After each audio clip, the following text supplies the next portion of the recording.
أعوذ بالله من الشيطان الرجيم. بسم الله الرحمن الرحيم.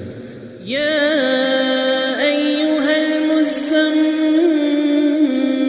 قم الليل إلا قليلا نصفه أو انقص منه قليلا أو زد عليه ورتل القرآن ترتيلا إنا